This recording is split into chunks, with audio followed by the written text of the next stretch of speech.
Oui, pardon. Euh, du coup, je sais plus. Oui, donc moi, je voulais un petit peu retracer mon vécu perso du Covid.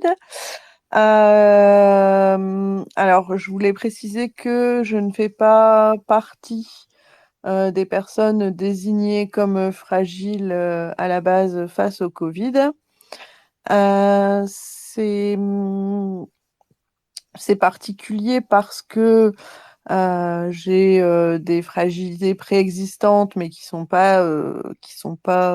rentrent pas dans les cases. Par contre, à un moment, j'ai quand même été prioritaire pour le vaccin, donc je sais pas.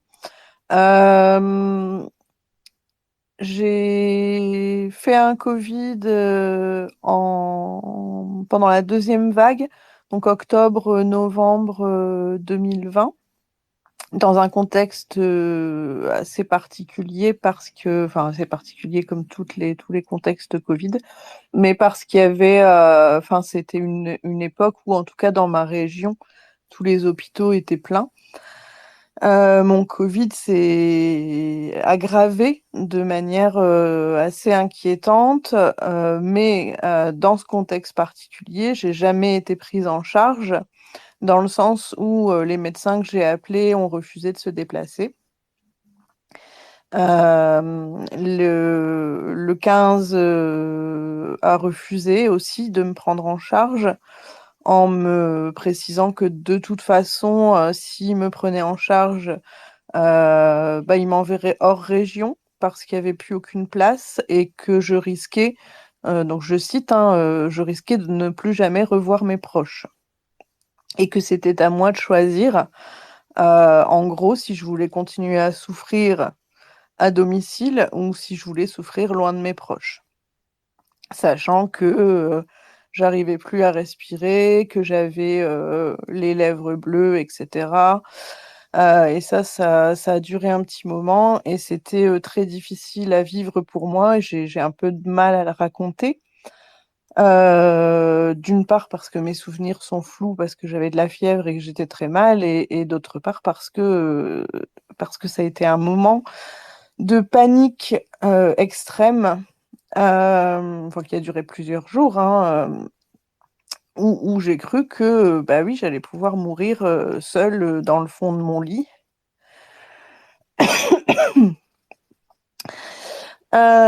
Et donc ça a changé. La conséquence, c'est que ça a changé mon rapport au sentiment de sécurité que je pouvais avoir auparavant.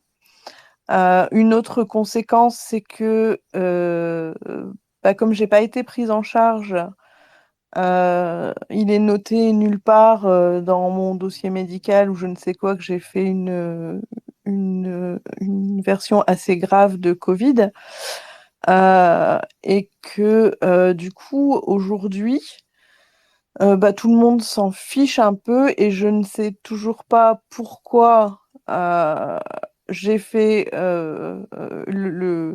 j'ai fait le Covid à ce point-là, pourquoi ça s'est dégradé à ce point, et je sais pas si j'ai une comorbidité qui fait que ou si je n'en ai pas.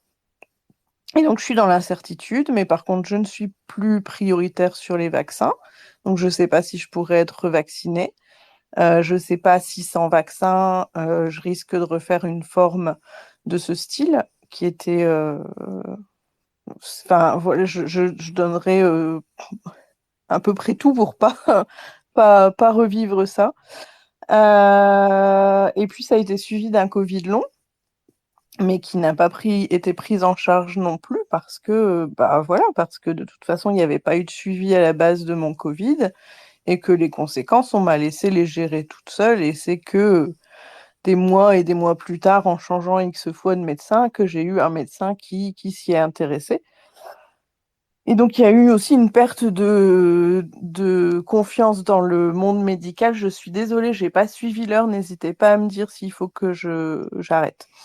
Euh, voilà, donc perte de confiance dans le monde médical, Et puis, bah, finalement, des conséquences sur le travail parce que j'ai pas pu reprendre le travail, des conséquences sociales parce que les personnes mon cercle d'amis n'a pas du tout calculé ce qui se passait à ce moment-là et du coup, bah, ils ont pas pris au sérieux les gestes barrières, etc. Donc, il y avait un gros décalage entre moi et les autres parce que moi, bah, j'y faisais attention parce que j'avais failli y passer, alors que mes amis, c'était complètement l'inverse. Euh, et du coup, bah, j'ai perdu mes amis parce que moi, il était hors de question que je risque ma vie pour passer des moments d'amitié. Enfin voilà, fallait choisir un moment. Donc, je n'ai plus de cercle d'amis.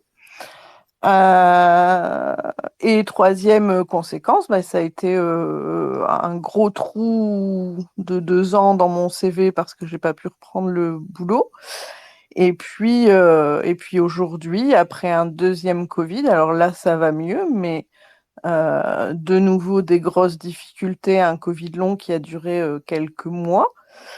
Donc une relance du premier Covid long qui fait que bah, là, concrètement, j'ai dû de nouveau faire une pause dans ma vie professionnelle parce que c'était plus possible de tenir.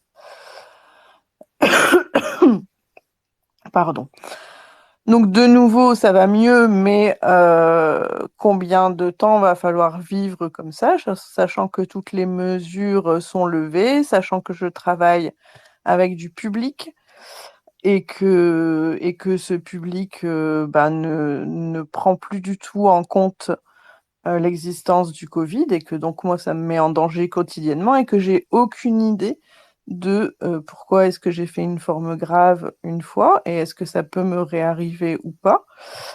Euh, et donc oui, c'est la crainte de ce qui pourra se passer dans l'avenir s'il n'y a pas de réveil sanitaire. Je ne sais pas comment le dire autrement.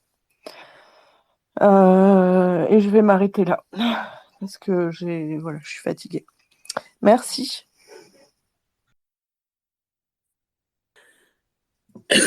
Donc, moi, ce que j'avais envie de dire aux professionnels de santé au sens large, parce que j'ai envie de le dire aux médecins, mais j'ai aussi envie de le dire à tout pro médical ou paramédical, euh, la première chose, votre première responsabilité, c'est de communiquer.